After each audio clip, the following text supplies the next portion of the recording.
Vâng, hello, xin chào cả nhà. Vâng, hôm nay Sơ Lan rất vui được gặp lại cả nhà nha. Vâng, hôm nay Sơ Lan sẽ đi khám phá cho chúng ta cảnh nước nước giọt á. Nước giọt bà con trên đây đi cùi nước á.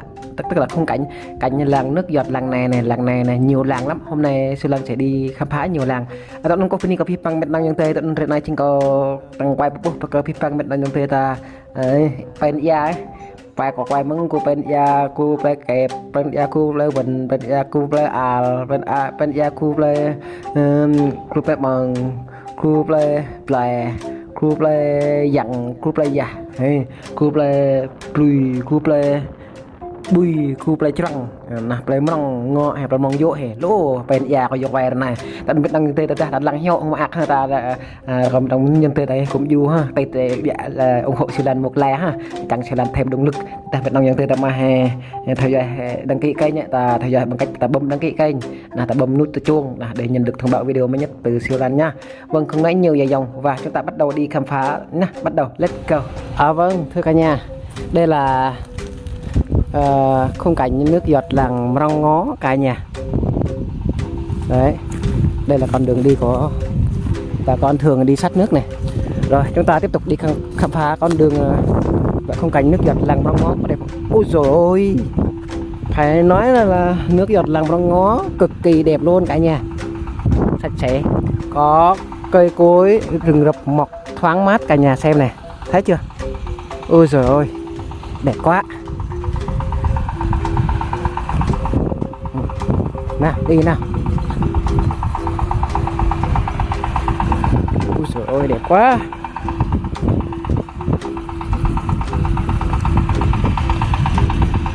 Là dạp lại ngọ là phải nó luôn này. Đây này, con đường rất là đẹp cả nhà. Bà con đang tắm này, đây là nước. Cánh đồng đẹp chưa cả nhà? Đẹp không ạ? Cánh đồng đẹp, thấy thoáng qua luôn, chúng ta nhìn thấy xem cánh đồng đẹp rất là tuyệt vời cả nhà.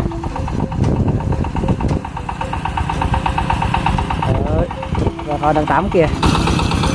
Đấy thì con đường này thì ngày xưa thì Sơ Lan đi khám phá thì nó còn chưa đẹp lắm cả nhà.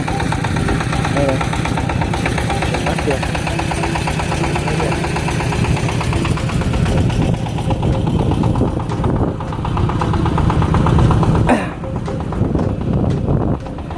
Ở xưa Sơ Lan quay miền Phôm cũng là nước giọt này cả nhà, nhưng mà ở nước giọt đây thì như là bà con nó không đi tắm vì nước đông đúc thế này này. Đấy là nước đông đúc thế này này, thấy chưa? Đấy, được chưa? Để Sơ Lan đứng xa xa vô để quay cho cả nhà xem nhé.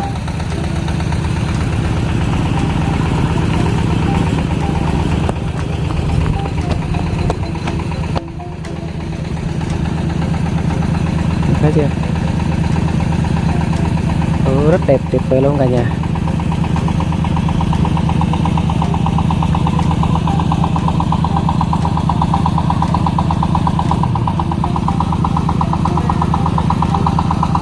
Rồi tiếp tục là tiến tới trên con đường này nha, chúng ta xem như thế nào.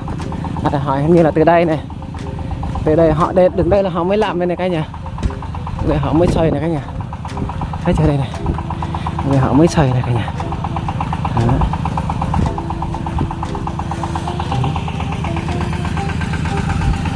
Đẹp chưa? Đẹp chưa bà con? Khung cảnh đẹp tuyệt vời luôn nha.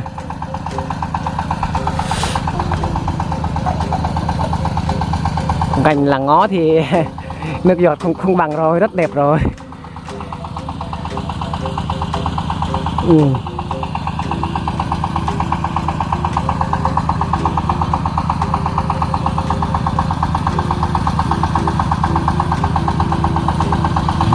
Đây, tiếp tục vô. Đường đây thì đường họ đi về làng, còn đường đây thì họ đi cùi nước, xong rồi họ tới thì kia cả nhà. Đấy.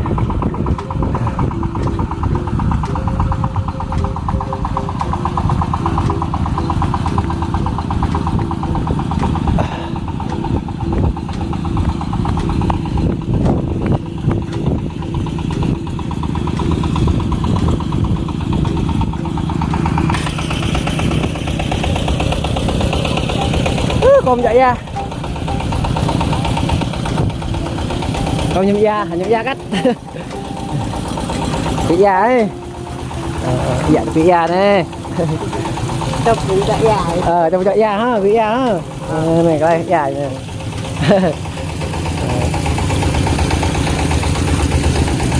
đó dạ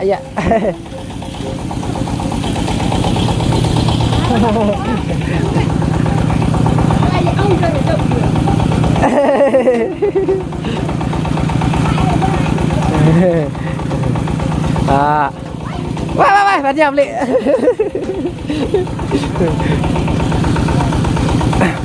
cái da nó ngon ăn chả có chả có ra da nó ngon ăn bà con thấy chưa đây này thấy chưa ui đẹp ha da chụp nó có nhung da má nhung cái nào em đi nhung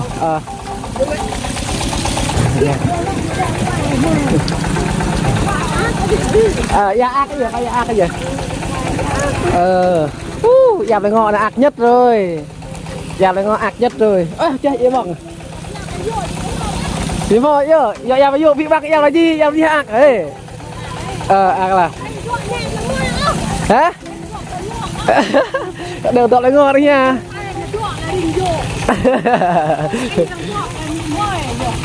nè ha nè thì dạ ác rồi đây đi xanh rồi không xanh rồi không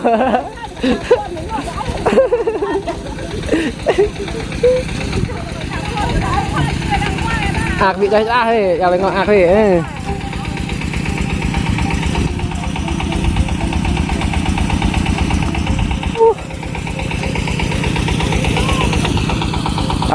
lẹ không nè có xe không con theo tao con mình nè đây thực sự già đây cái gì nó lâu là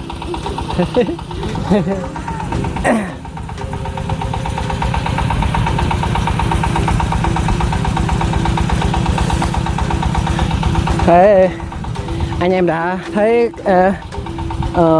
nước giọt làng ngó như thế nào, tuyệt vời phải không ạ?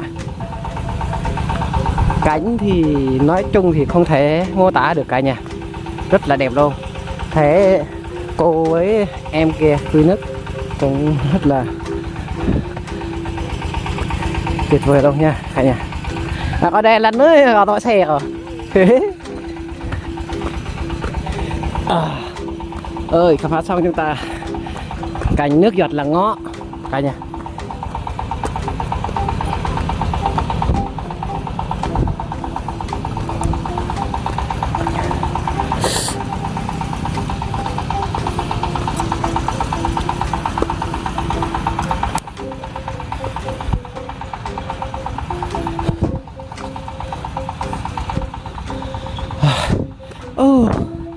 Rất là dài, con đường nước giọt là ngó rất là dài,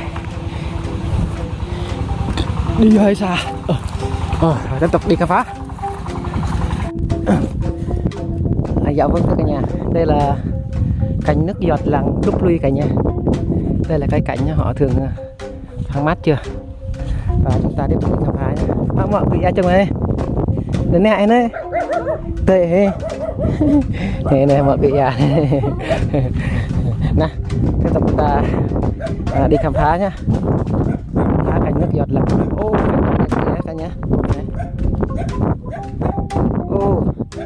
Cảnh nước giọt làm Đúc Luy thì rất là đặc biệt cả nhà, thấy không? Thấy cái cầu này mắc này vì theo Sư Lan biết rằng là đoạn đường này rất là dốc, nếu không phải dốc thì họ không cần mắc cái này đâu. Đấy thấy chưa, biết ngay mà. Nhưng đẹp, rất là đẹp. Cánh đồng bà con kìa, bà con trồng lúa. Hình như là cành ở làm Đúc Luy thì người ta làm lúa đông xuân thì ít nha, hai ba đám thôi làm.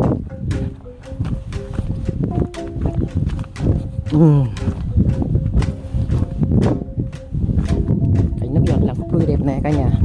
Đấy, thấy em đang quy nước này. Rồi quý gia tắm nè đi nè để tôi lê đâm mới đâm mới ôi nha đó lỡ tăng nó quay hoang quá cái thầu như tôi ha ta có sắp ao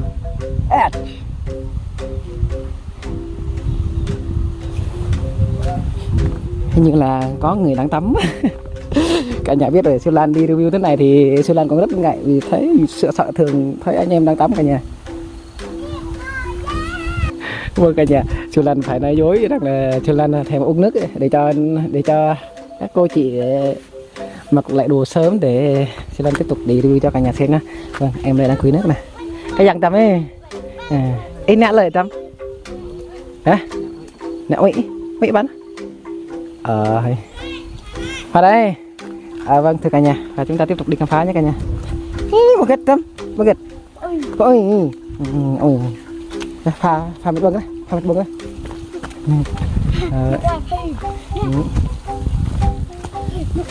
Vâng, Siêu Lan rất vui ạ. Cả nhà nếu muốn xem kênh YouTube của Siêu Lan, cả nhà có tên là Siêu Lan nhé, cả nhà sẽ thấy kênh YouTube Siêu Lan sẽ đăng lên tối nay cả nhà. Đây, bà con này. Này vào đây, ôi hề. Mọi quỷ à, mọi thật giả đi. So này là này cái thằng mỏ da kiệt rồi này, quỷ à bốc so. Có dạ bị thằng rắn coi vậy, thằng rắn bên này. Này không mình da, dạ.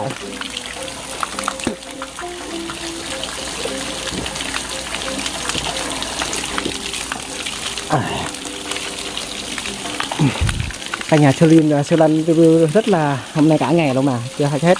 Đây này, nước mọc từ nguồn luôn cả nhà thấy chưa? Đây này, nước mọc từ nguồn luôn, nước rất là sạch sẽ cả nhà thấy chưa?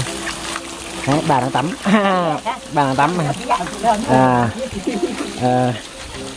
Chúng ta tiếp tục đi đường này nữa. Hình như đây là còn một đoạn nó còn mực nước nữa. Đã đại gia rồi cái, đã đại gia bên. Dạ mà đây. Nói chung thì nước giọt làng Bốc Lui là cảnh rất là tuyệt vời cả nhà. Cảnh rất đẹp luôn. Cái dù nó nhỏ hẹp nhưng mà khung cảnh rất là tuyệt vời cả nhà. Đây Siêu Lan đứng từ xa. Đây là con đường người ta từ kia người ta chạy xuống đi quỳ nước cả nhà. Đấy đoạn này này. Đây này. Thấy chưa đây này. Đấy. Đẹp không cả nhà? Đấy, và còn đang tắm đi. Rồi chúng ta tiếp tục đi khám phá ha. Họ làm như thế này, họ làm cái cây này họ mắc vô này, họ mắc vô để đi an toàn cả nhà. Đẹp ha.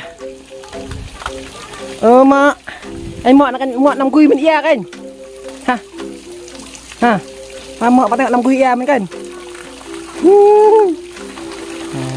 má anh mọn nằm quy ia mình mọn nằm quy ia mấy cái họ na lại này ha, lại ha.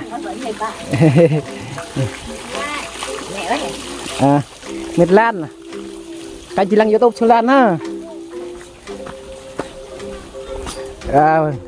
Con đường này. Đấy, vì sao họ mắc cái này đi mình mắc như tay thế này này cả nhà, đây này. Đấy, mắc thế này này. Vì dốc á mình lên không nổi mình mắc như thế này.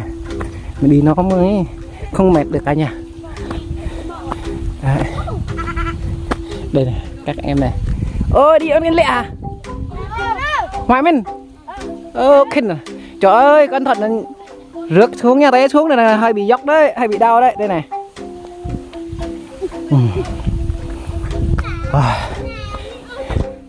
Tiếp tục đi khám phá nhá. Khám phá nước giọt làng khác nữa cả nhà. Đẹp. Nước giọt làng Bốc Lui đẹp. Đẹp, dù nó nhỏ hẹp đường đi thì rất là tuyệt vời cả nhà. Thọc. Đây luôn. Họ kỷ niệm làm này ngày kỷ niệm này làm ngày 17 đến ngày 19 2022 này. Họ làm cũng lâu rồi, là 1 năm rồi. Dốc mệt quá.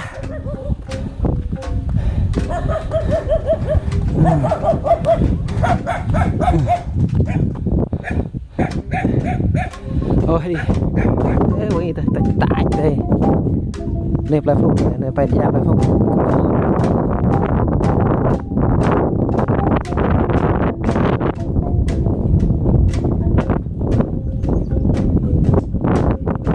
như này là xe bê tông nó nhận bê tông về này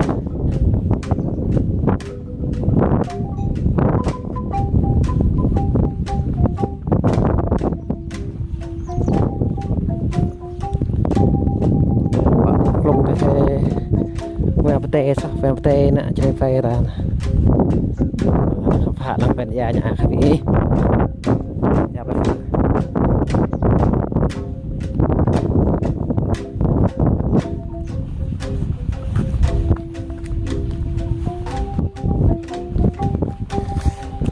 giờ phải ra cái phung này lại đang nước ngoài nè lại đang trà mi cất cái răng này thầm môi là cháu môi là tay kia tay kia tay đang cả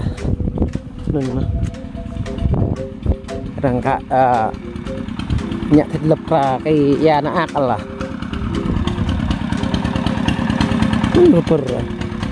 nhà sen non trong lấy này là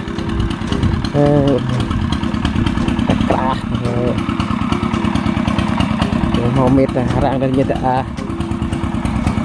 bom dia trofi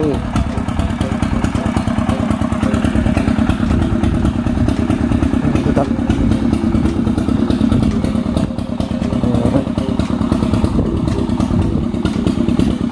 talak này vật gia này nhà nó không này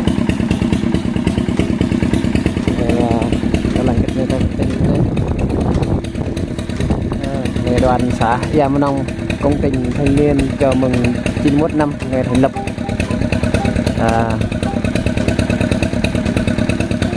cả làng gia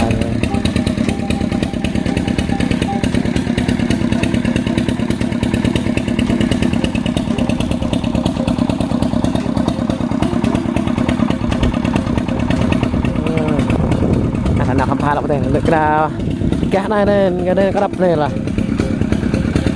phải lại cái là đập sọ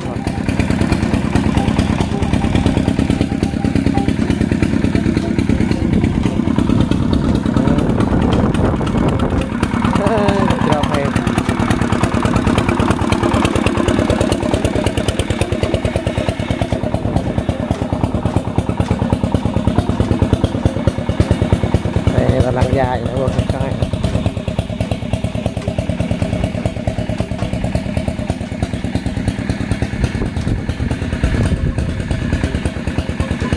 da được luôn không ấy về này lại da được luôn không về luôn này là này là da này này ta lăng này cấp ta là ta lăng da này tôi mới hăng là mệt tay như rau này là bụng phở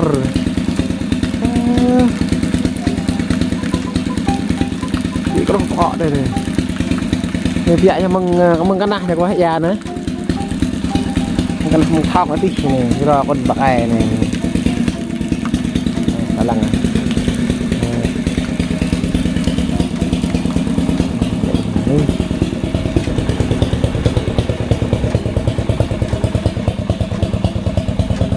cái để cho về lăng nhà này này chụp là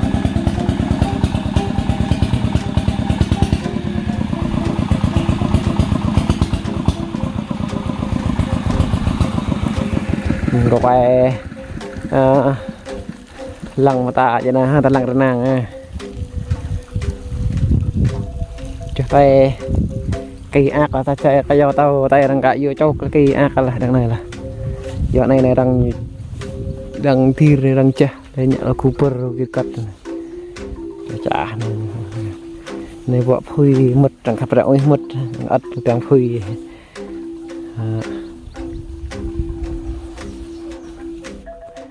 vì ta lăng nhàn như này này lại thì nhàn cả ta văn lị trưởng thành trong cuộc này nhàn lị này ạc này lại này vừa ấy để có đó thôi là ta phát đi lăng nhàn này có đó ạc vị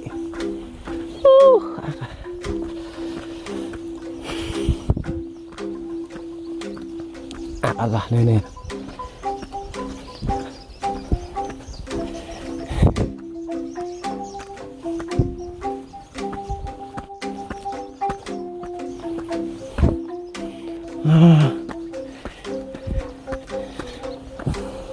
telepon rồi rằng hilik ikat rekap re chạo môi là re chạo môi ikat mừng nước ngõ anh cắt re lăn canh đã này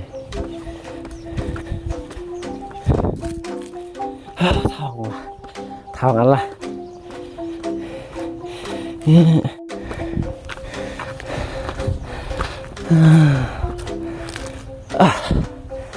này hoa kể là bắt lấy bãi chắc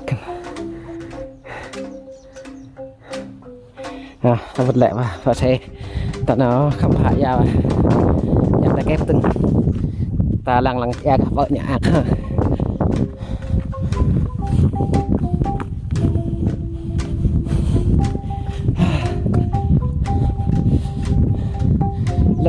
lực nị rõ ràng chẳng có biết lòng yang từ ta lằng hà mà cây này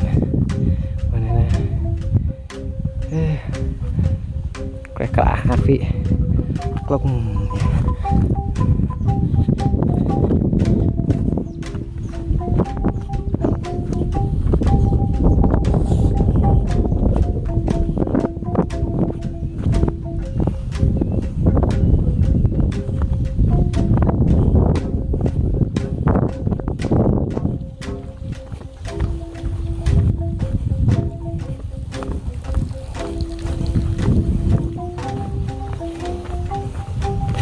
theo vật review chị ha lắng nghiện mà cái lắng nghiện lại cái lại tôm và cành nó không phạm bây giờ vợ ạc giờ nơi giờ không nó bây giờ ạc được rồi tạ rồi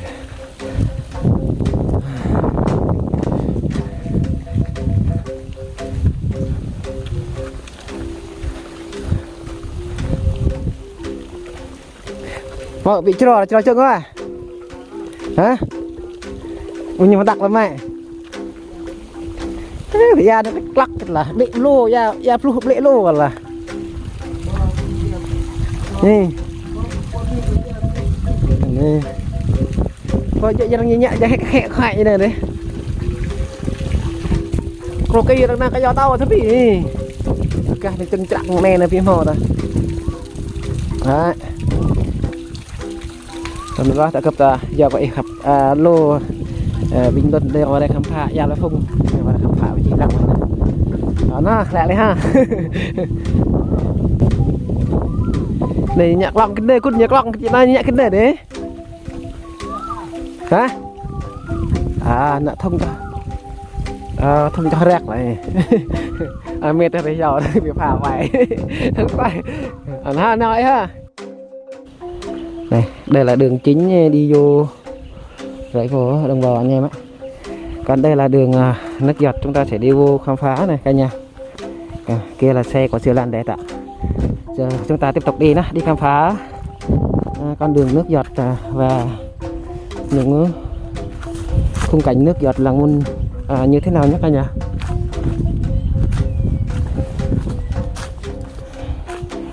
Hình như con đường Làng Mun thì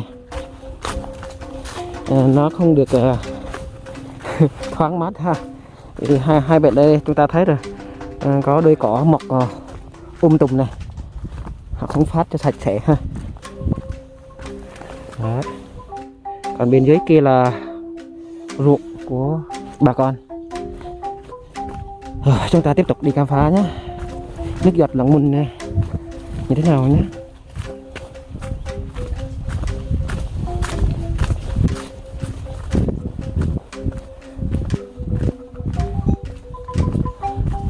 Đây là cây to, có tụm cây to này.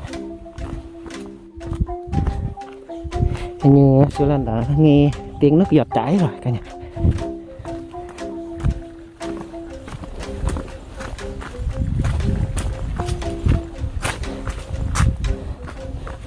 Đây đồng ruộng của bà con này, họ làm đông xuân này cả nhà. Đây này, ui đẹp ha. Đẹp chưa cả nhà. Nhưng mà cảnh nước giọt Làng Mun thì nó hẹp lắm, nhỏ cả nhà. Đây này, đây nước giọt Làng Mun này cả nhà. Nó chỉ như đơn sơ như thế này thôi cả nhà. Những xem rất thì mập mạp và như đây là bể rồi, người ta xây bể rồi đây, nát rồi, nó bể rồi, nó bị nứt một nửa này cả nhà. Nứt một nửa đây. Bà con chưa làm lại nha.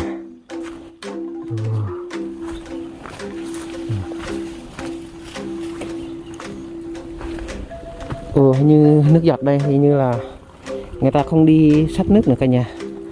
Họ làm lại bằng cái ô kìa kìa, dài, họ móc vô trên đất kia, nước chảy ra kia, để họ sát nước, họ uống.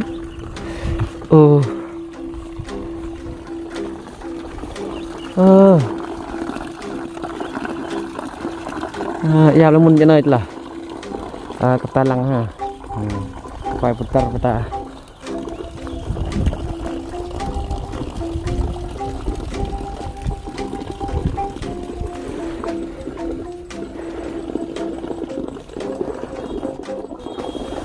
Trên đến núi kia là sạch sẽ ha nha. Bà con canh tác làm trồng lúa trồng gì chỉ như thế này thôi. Rồi chúng ta tiếp tục đi khám phá nước giọt làng Keping nhé. Nát hết rồi nè, nát hết.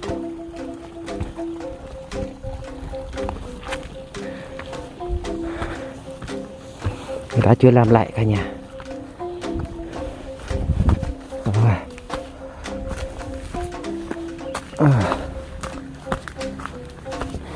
Hình như theo Sri Lanka khám phá thì họ ít đi sát nước lắm, vì nước thì đã bể rồi, người ta xài bể hết rồi. Con đường đẹp ha, đẹp chưa?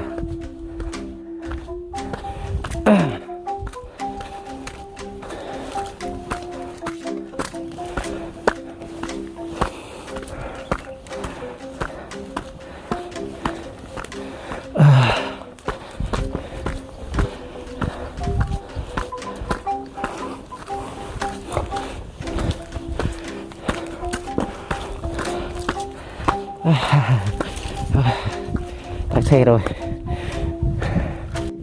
Vâng thưa cả nhà, Seo Lan đang đứng đây là con đường đi vô nước giọt làng Mân cả nhà. Đây là Seo Lan quay xung quanh, con chó đang sủa. Không biết Seo Lan mà họ sủa, con chó sủa. Này thấy chưa? Rồi. Nào chúng ta tiếp tục đi khám phá nước giọt làng Mân nhé cả nhà. Đây. Nó rào hai lưới thế này, hai lưới này, mình nhìn nè, nó đẹp chưa? Chúng ta nhìn qua cánh đồng lúa bà con làm ở đây, ở làng Mân đây. Đây.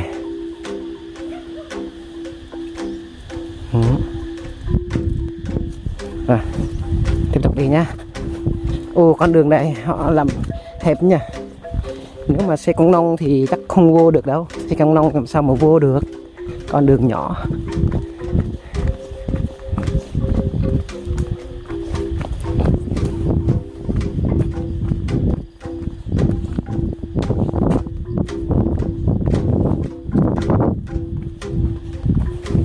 Bà con mới canh tác nhổ mì xong này.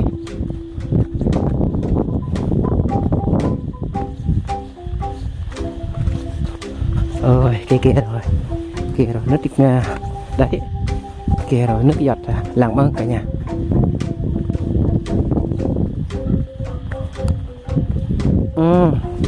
Như nước giọt làng Mân thì không đẹp cho mới nha, nhưng mà cũng sạch sẽ, rất là sạch sẽ cả nhà. Đây này, họ quét dọn sạch sẽ.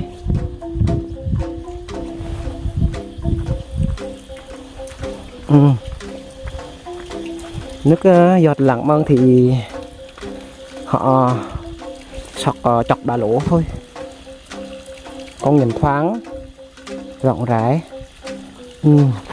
Như mùa này thì nước đã cạn rồi cả nhà. đây này.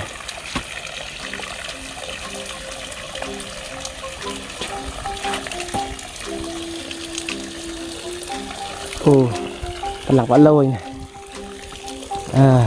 Nhìn lâu đây nước cũng chuẩn bị đã khô rồi, người ta phải kéo được bằng ống này này, bằng ống này người ta đục vô ngay chỗ nguồn nước chảy từ lòng đất kia luôn cả nhà. Còn bên cạnh đây là họ trồng cây, không biết cây ô, cây lê hay là cây gì đây. Đấy, nước đã cạn rồi, khô hết rồi.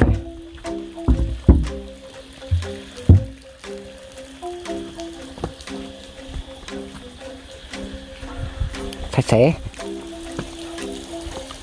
nước giọt lắng băng thì sạch sẽ cả nhà.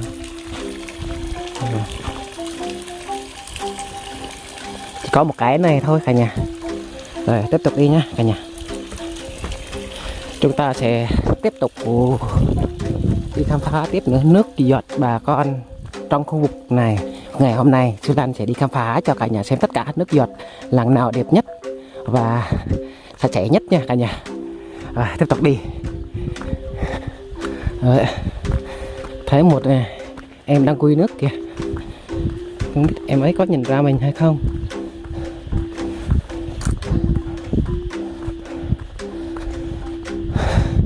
Khỉ à. Khỉ được rộng nào thế này đó, khỉ dài.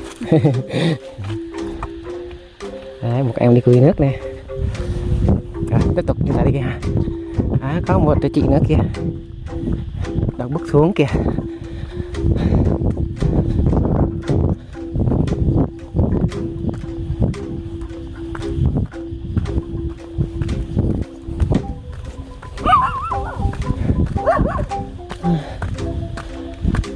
Thọt ấy cái da này, cái da.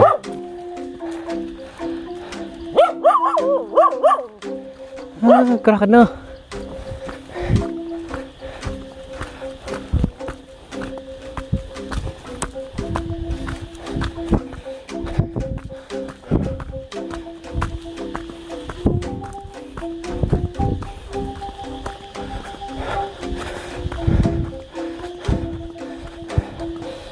Tiếp tục đi.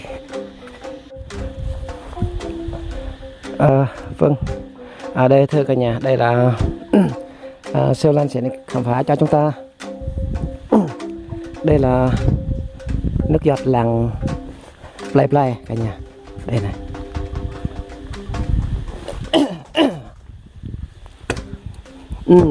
Hình như nước giọt Play Play thì không có cái cạnh, chỉ có cây lê này thôi. Đây này cả nhà. Ô, có hai cái nước giọt luôn cả nhà. Đây này. Đấy, cái này và cái kia cả nhà. Nào tiếp tục đi nhé. Nhà Play Play từ cặp tạ lăng nhà Play Play này nhô ở dưới này. Đấy. Nhà Play Play tạ tăng hay thu. Hình như là nước giọt lăng Play Play thì nước còn mạnh này cả nhà. Đấy, nước còn mạnh này cả nhà. Cả nhà thấy chưa, đây đây ơi. Cả nhà thấy chưa.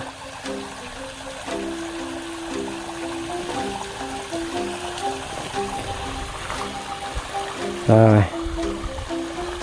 Hình như là lô như để tự nhiên thế này là cái này là lô như thế. Đó.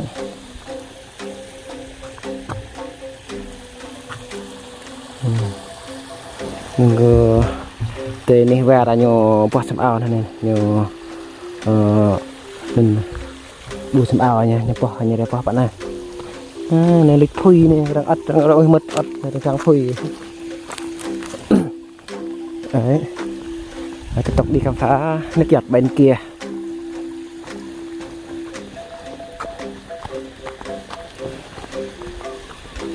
Đây. Như là mỗi người đây nó đang giặt lai rai chưa xong cả nhà, nó để tạm đồ cho đây. Công nhận nước giọt làng Play Play thêm mạnh. Nước mạnh cả nhà thấy chưa, nước còn to.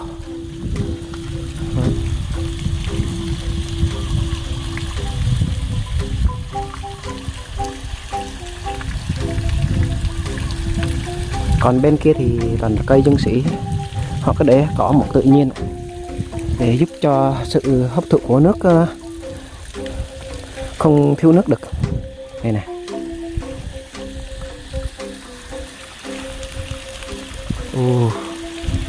Nước giọt làm play thì công nhận là nước còn to mạnh. Xung quanh thì toàn là cây cỏ cả nhà.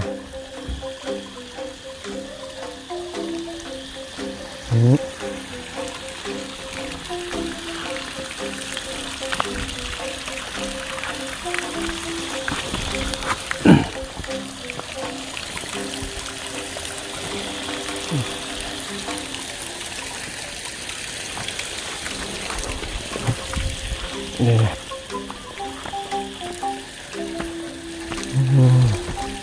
Đây. Rồi, khám phá cho chúng ta xong nước giọt lặng Block Play. Rồi tiếp tục đi khám phá nước giọt Lạng Vân nữa nha. Lạng Vân.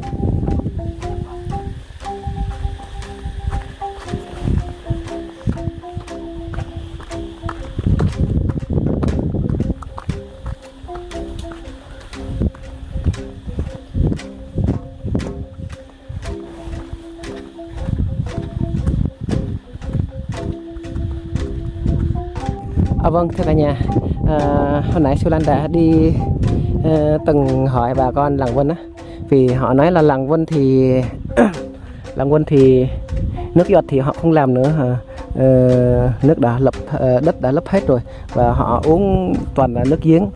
Còn đây là Siêu Lan khám phá cho chúng ta là nước giọt Làng Giá nhé, Làng Giá,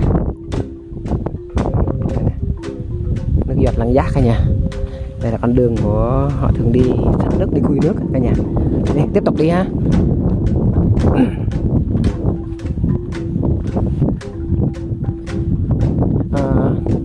Con đường nước giọt Làng Giá thì cạnh mộ luôn, cạnh khu mộ luôn. Đấy, bên kia là nước giọt, còn bên này là khu mộ cả nhà.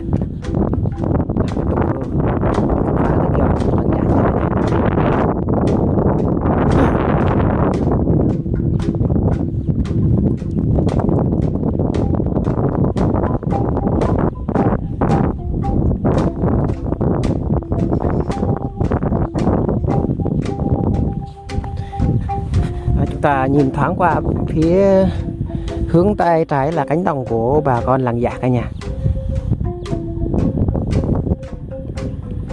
Đây là cánh đồng bà con Làng Dạ. Đấy, mấy con bò nhỏ nhỏ kìa, đó là mấy con trẻ con chăn bò cả nhà. Tiếp tục đi ha.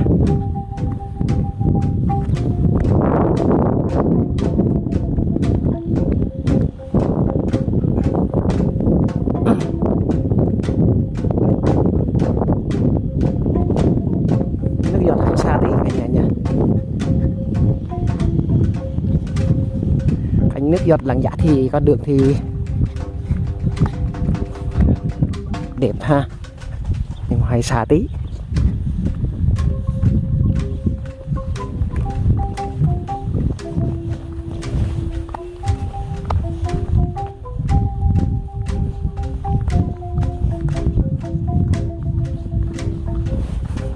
Hướng bên này bà con trồng mì đã nhổ hết rồi cả nhà.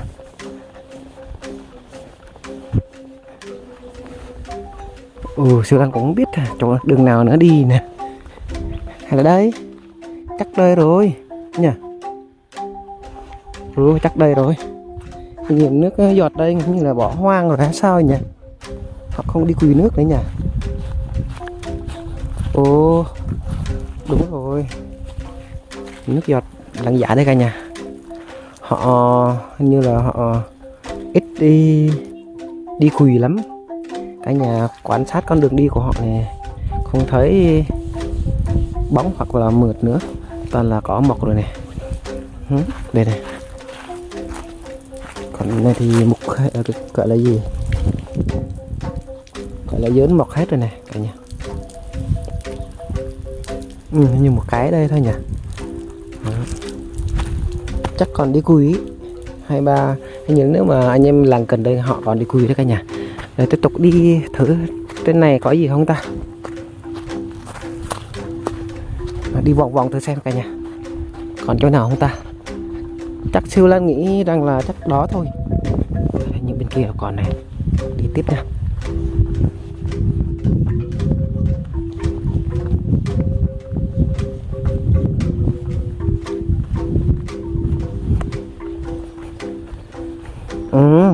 Hết rồi đấy, không còn được hết. Đây là con đường đi lên lên tới đường nhựa chính của kia rồi mà. Đây nè, đây mới chính là nước giọt nè. Thấy anh em bà con nó đốt lửa, thường đi tắm tối tắm đêm gì đấy, họ lạnh họ đốt lửa để sưởi ấm cả nhà. Đây nè, đây là họ xay chắn cái mướn này để sợ là nước gọi là nước gì mà nhỉ, mình sẽ làm không biết nói hình, gọi là nước mưa, sợ nước mưa nó tràn xuống chỗ hồ này, chỗ hồ người ta để đừng nước để sắt nước quy nước cái đấy này. Đây chứ, đây là nước giọt Làng Giác này. Nước giọt Làng Giác đẹp sạch sẽ cả nhà. Đây này,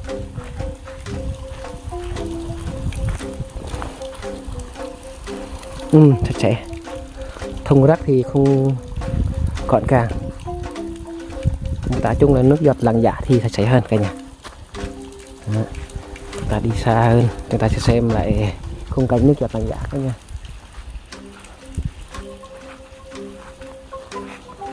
Đây này.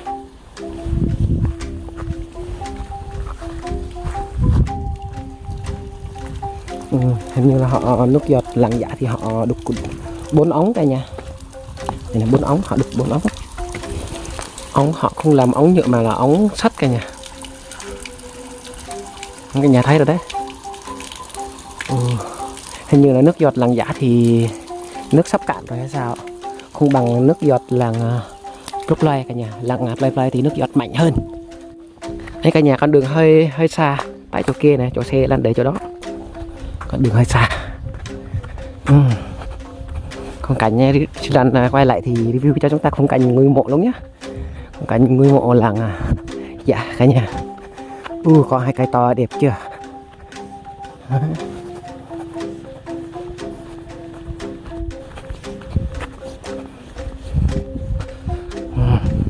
Có 2 cây đứng đối diện giữa ngôi mộ luôn, 2 cạnh ngôi mộ luôn, cây rất to.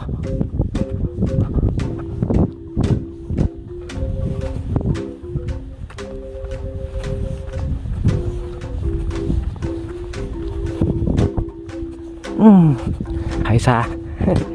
Nếu mà nếu mà siêu lặn đi xe thì được, nhưng mà muốn đi bộ để review cho cả nhà xem con đường nước giọt của họ như thế nào, họ đi thế nào thôi, có được sạch sẽ không, có được gọn gàng không nhỉ, có được đẹp không. Đấy, cho cả nhà xem những khung cảnh đẹp mắt.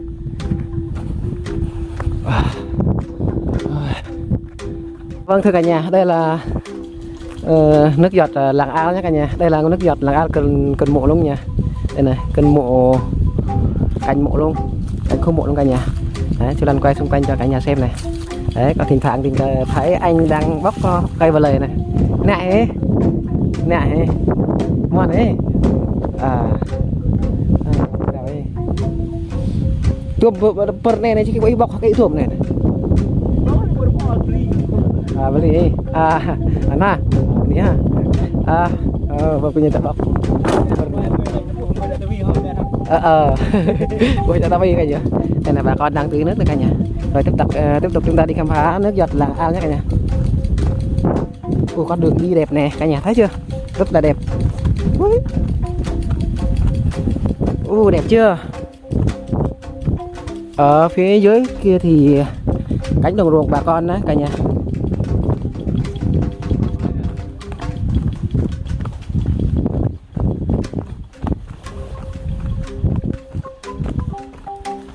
Con đường đi rất là đẹp này. Nước giọt là làng ao thì cũng đẹp mắt giống như nước giọt làng kép luôn cả nhà. Ô cả nhà nhìn thấy hướng phía trước mắt kia chưa? Trước mặt kia chưa? Đó, đó là cánh đồng của bà con trồng lúa đông xuân cả nhà. Đẹp ha. Rồi, tiếp tục đi nào. Đây đây nước giọt làng ao thì như thế này thôi cả nhà. Nhỏ gọn nhưng mà rất là thoáng mát cả nhà. Lệ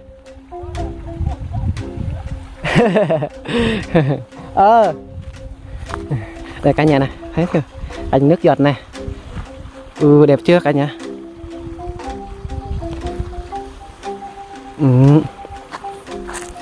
Rồi, ok đây này. Rồi. Đây bà con này, bà con đang đây là nước giọt của bà con thường soạn tắm hàng ngày cả nhà. Chúng ta chưa đã khám phá rất nhiều nơi rồi nhưng mà rất là nóng. Đi rửa mặt tí nha cả nhà cho thoáng mắt nha.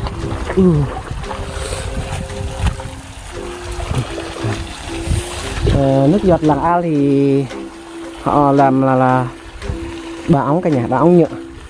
Không phải ba ống nhựa mà là ba ống sắt cả nhà. Thì làm nói nhầm. Mát không ạ? Con ếch kêu ban ngày luôn cả nhà. Con ếch kêu ban ngày luôn cả nhà. Đây. Nhìn con ếch kêu cho đó đấy, con ếch cọt đấy, con ếch kêu. Đấy.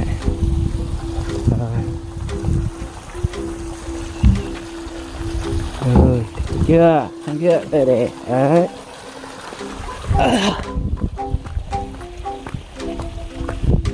Rồi, đã khám phá xong cho chúng ta nước giọt làng ao cả nhà.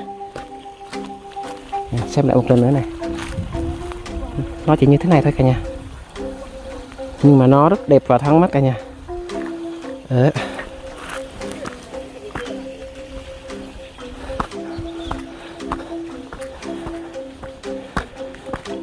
Con đường đẹp chưa? Con đường đi làng nước giọt làng ao rất là đẹp, tuyệt vời luôn cả nhà.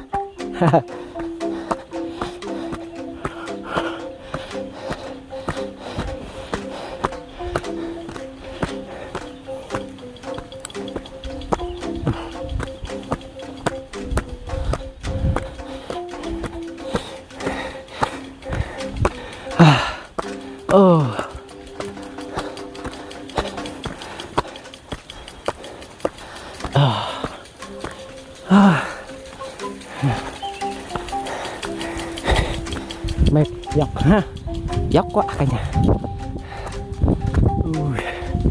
Phân tập chắc này ra này, phân tập này. Tái xe ra cả nhà.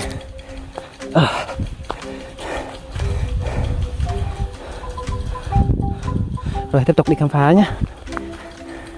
Khám phá tiếp nước giọt, tiếp theo là nước giọt hay là gì nha, chúng ta sẽ tiếp tục đi nha.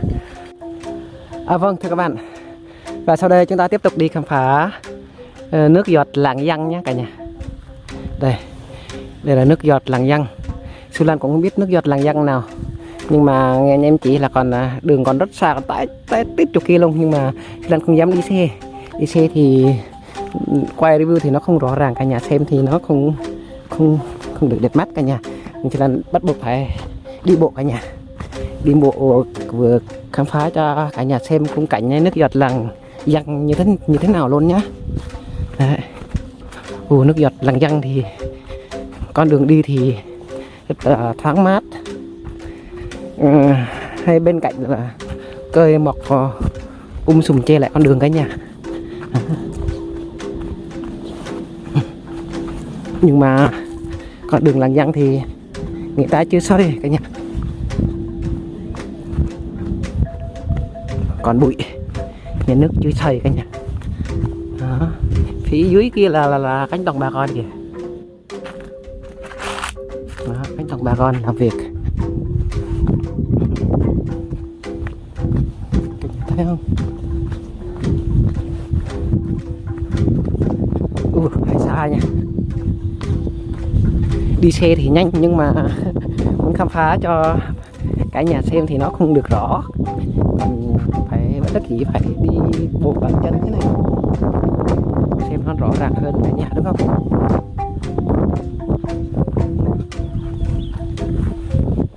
Hay xả đấy.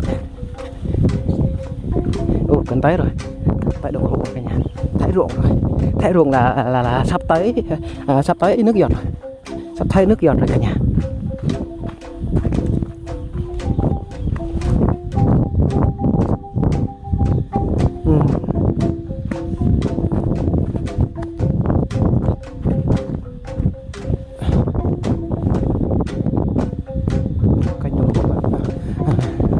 Cánh đồng ruộng bà con đây này cả nhà, đẹp không? Đó, thấy một chú kia đang chặt cây này, mà hoa ôi hả? Còn cả nhà đây xem này.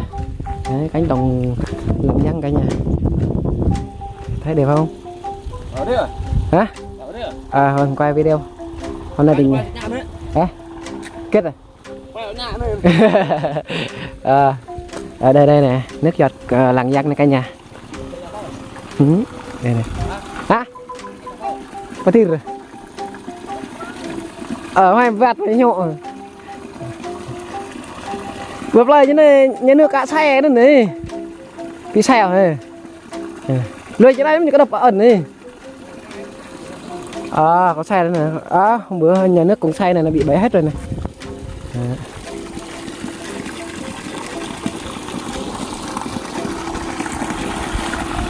Cũng làm ba ống cả nhà.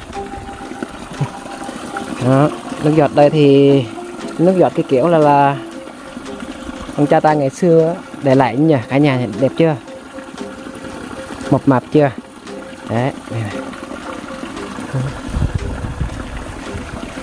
Ôi kỷ niệm đẹp quá.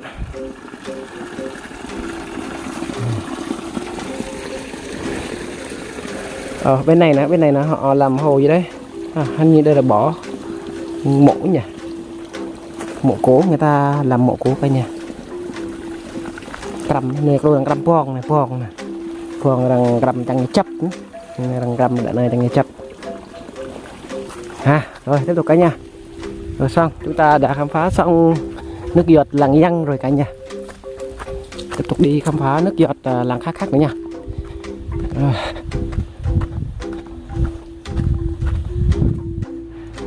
Vâng, và sau đây chúng ta tiếp tục đi khám phá con đường nước giọt làng Bui nhé. Làng Bui cũng thuộc xã Gia Ca. Đây là con đường nước giọt làng Bui, là đối diện ngay chỗ ngôi mộ luôn, ở chỗ khu mộ luôn cả nhà. Đây con đường nước giọt của họ đây. Nào tiếp tục đi ha.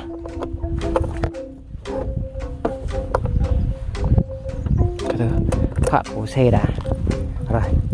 Đi xe thì được nhưng mà khám phá như vậy thì nó không được đẹp cho lắm. Đi bộ thế này thì cho cả nhà thấy nó rõ ràng khung cảnh như thế nào. Tiếp tục đi ha. Ở phía hướng tay trái này cánh đồng của ruộng lúa bà con làm việc cả nhà. Đây này. Rồi chúng ta tiếp tục đi ha. Đây này.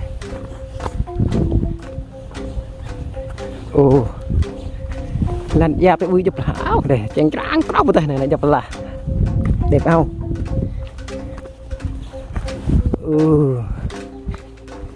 Con đường nước giọt làng Bui không thể tin được, cũng giống nhau, hình như là theo Lan viết con đường này cũng giống nhau, con đường làng gì ta, làng A hay làng gì đấy, đúng không? Cần cũng giống nhau, đường làng A nhưng mà con đường làng Bui đây là đẹp hơn. Đấy, nhà nước xài ruộng, đường bậc thang thế này đi này. Đây là cánh đồng lúa của bà con, bên này cũng vậy. Review cho cả nhà xem ít khung cảnh cánh đồng lúa bà con ở đây. Như đây cũng có một con đường này, chắc cũng con đường nước giọt cả nhà, nhưng mà chúng ta đi khám phá con đường này nhé.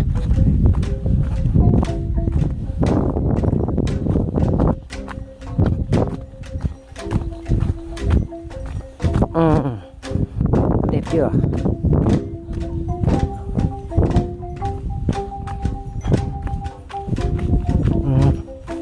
Cánh đồng bà con kìa.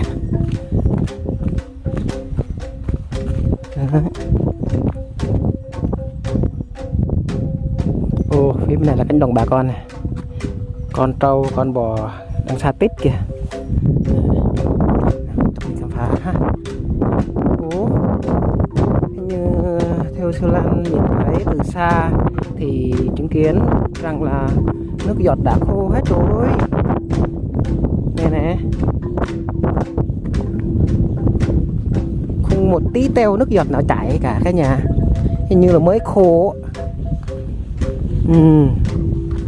Ồ, theo Sư Lan đã nhìn thấy rằng ở phía dưới kia người ta đã đục một cái lỗ thấp hơn để cho nước chảy. Đây đây.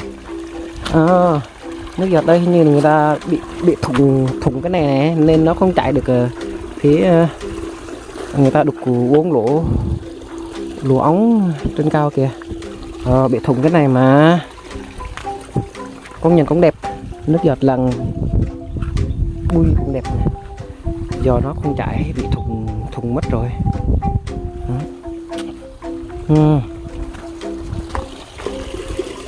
Hay là bên này, bên này còn chảy một cái nữa này.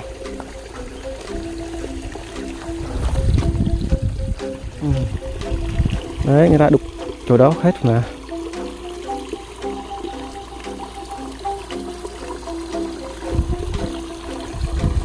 Sạch sẽ, nước giọt là vui sạch sẽ.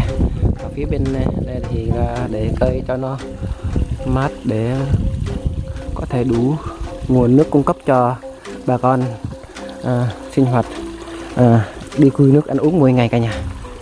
Rồi, chúng ta đã khám phá xong một nước giọt làng Bùi rồi cả nhà, và tiếp tục đi khám phá nước giọt làng khác nữa nhá. Tiếp tục đi ha. Như Sư Lan thấy con bò kia, thấy một ba đang chăn bò. Chúng ta đi hỏi thử xem nha, có được không ta? Đẹp chưa? Con đường đẹp chưa? Từ kia xuống đây chạy đây luôn. Còn phía cái ông tùng kia là khu mộ cả nhà.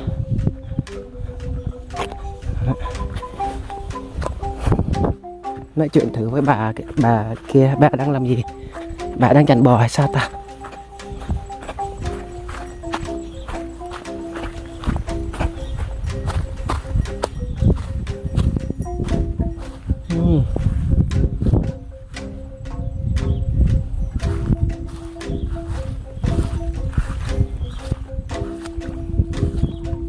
Cái gì ạ? Về mò vậy ạ? Dạ về mò về cái đây đấy chứ phim mẹ đã là không? Bên này cũng có nước này cả nhà. Hình như là Lan chứng kiến phần này con đường đây là ít người ta đi sát hơn, vì có mọc sùm hết rồi này, người ta không phát lại sạch sẽ cả nhà. Ôi tiếc nhỉ, ở đây cũng có một nước giọt nữa mà. Hèn chi hồi này Sư Lan chỉ vô con đường từ trên kia chỉ vô đây này.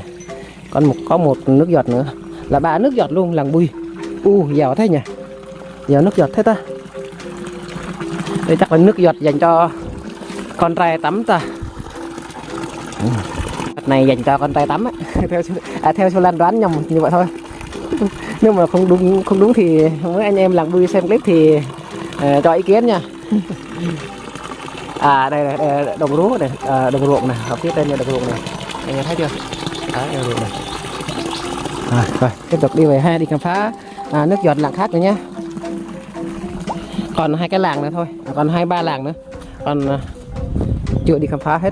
Tiếp tục đi nhé cả nhà.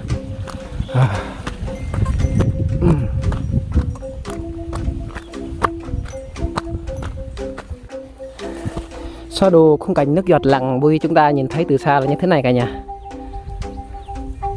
Đấy kìa thấy chưa? Dạ vâng thưa cả nhà, đây là sơ đồ khung cảnh nhá. Nước giọt làng Trăng cả nhà, làng Trăng này cả nhà. Mình đi thẳng tới đằng này, xuống dốc kia là tới nước giọt làng Trăng. Chỉ là review qua khung cảnh ruộng lúa bà con làm nhá.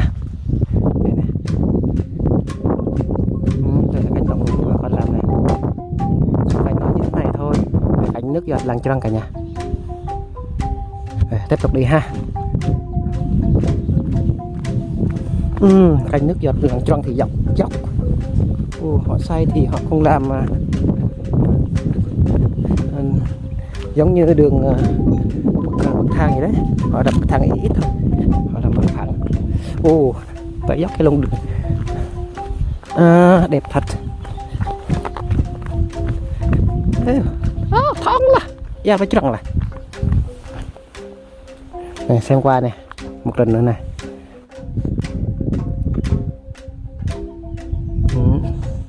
Đây là cánh đồng ruộng của bà con làng Trăng tới tiếp chỗ kia luôn cả nhà. Này,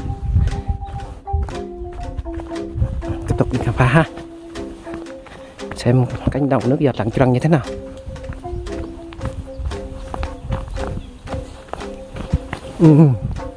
Xung quanh thì họ trồng toàn là cây cây lê cả nhà, mát, công nhận thoáng mát. Đây này, đây này,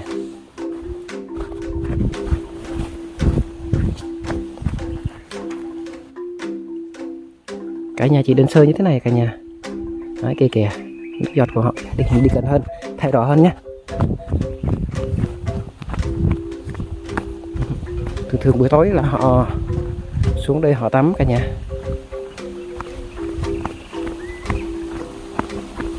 Họ mắc cái cầu để đi qua, ngang qua họ tắm. Đây nữa mà, đây là nước giọt nè. Đẹp thật, rất là đơn sơ, cảnh cũng đẹp cả nhà.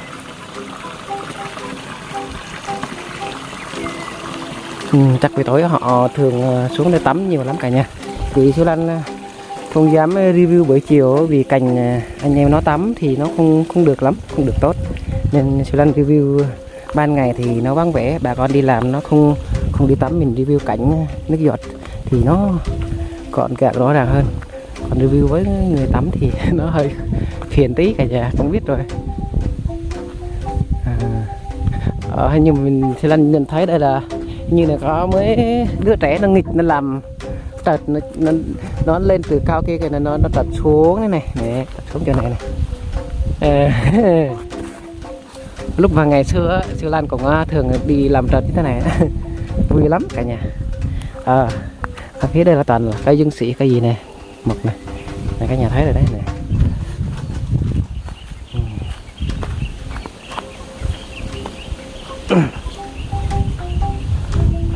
Đây là nước chính này cả nhà.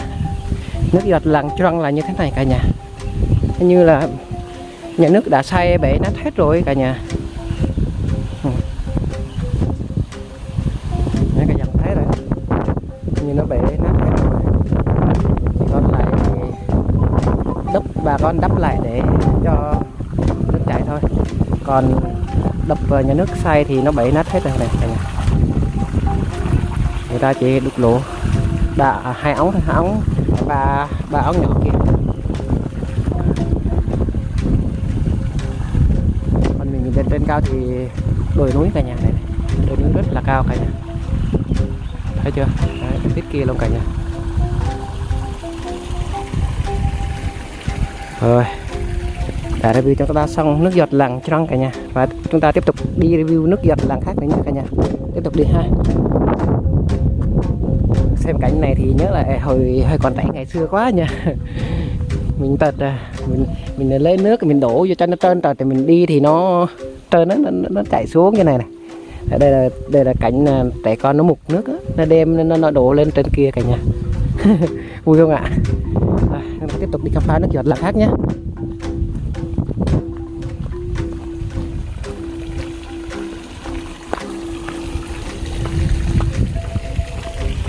Ơi, hay xả tí.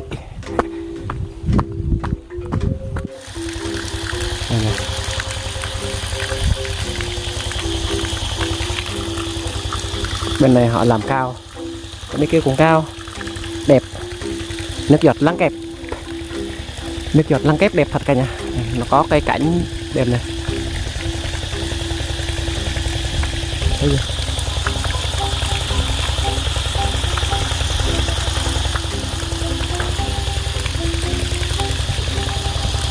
khám phá nước giọt làng kép Pinh xong rồi cả nhà.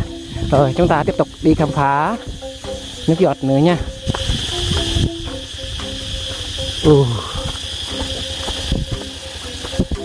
Không nhận con đường nước giọt làng kép Pinh đẹp cực kỳ luôn.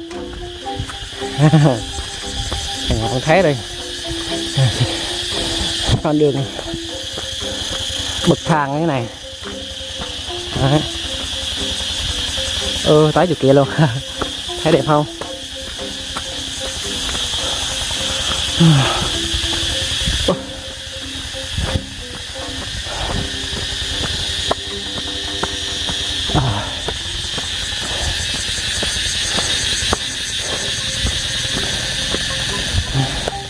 Được chưa? Được chưa cả nhà?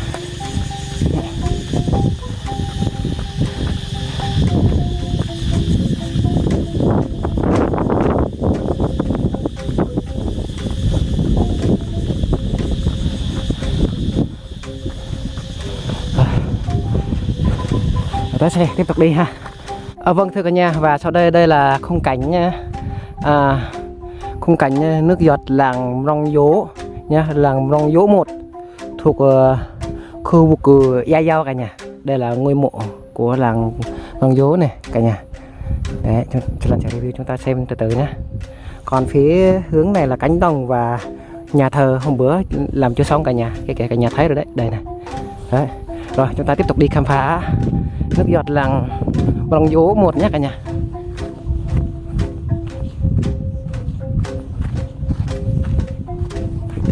Làm để xe cho đây. Xem không đi xe thì nó không hay.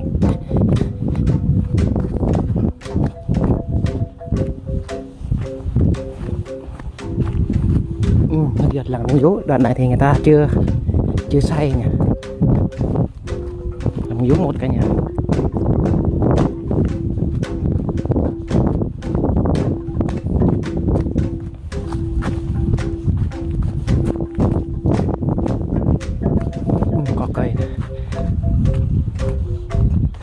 Có cây đang trổ hoa cả nhà, hoa màu đỏ sắc, đẹp không cả nhà? Cái kìa đẹp lắm. Đây này. Đấy.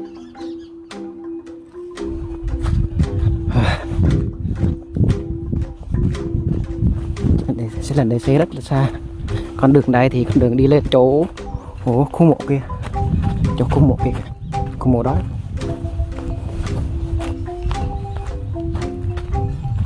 Đó, khu mộ đó đó cả nhà. Rồi đây là lúc là tầm 23 giờ chiều rồi. Review tầm này thì hay ngại lắm, ngại và con thấy cô gì cô bác ấy nó đi cùi nước và nó tắm phiền tí cả nhà.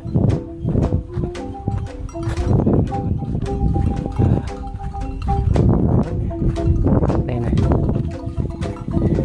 Về mọc này nha. Đây này cái nhà này. Tới.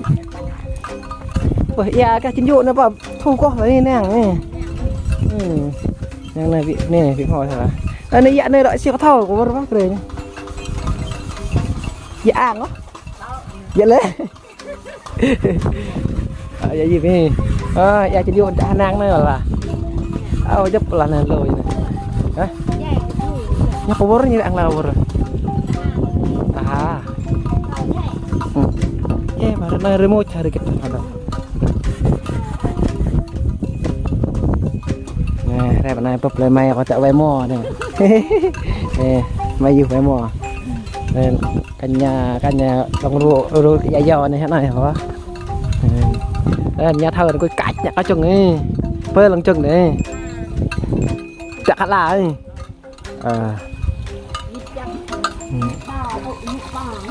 Nhà bò này, bị pha răng hình này.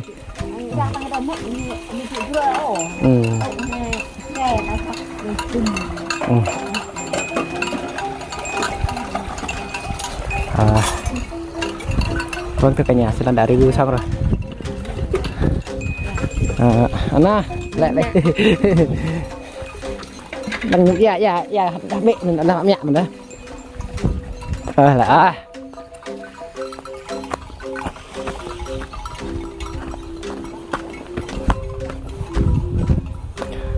vâng, nếu cả nhà thấy hay và bổ ích, cả nhà đừng quên nhé, đừng quên ủng hộ Siêu Lan một like nhé. Và nếu thích theo dõi kênh YouTube của Siêu Lan thì cả nhà nhớ bấm đăng ký kênh bằng cách là bấm đăng ký kênh, bấm chuông để nhận được thông báo video mới nhất khi Siêu Lan đăng lên nhé. Và nếu mọi người thích Siêu Lan đi khám phá cánh nước giọt làng khác nữa, cả nhà cứ bình luận comment bên dưới video nhé, để Siêu Lan tiếp tục đi khám phá cho cả nhà nước giọt trên đây của mình làng khác nữa nha. Và đến lúc Siêu Lan chào tạm biệt rồi, bye bye cả nhà, bye bye, hẹn gặp lại cả nhà trong clip mới nữa nha, bye bye.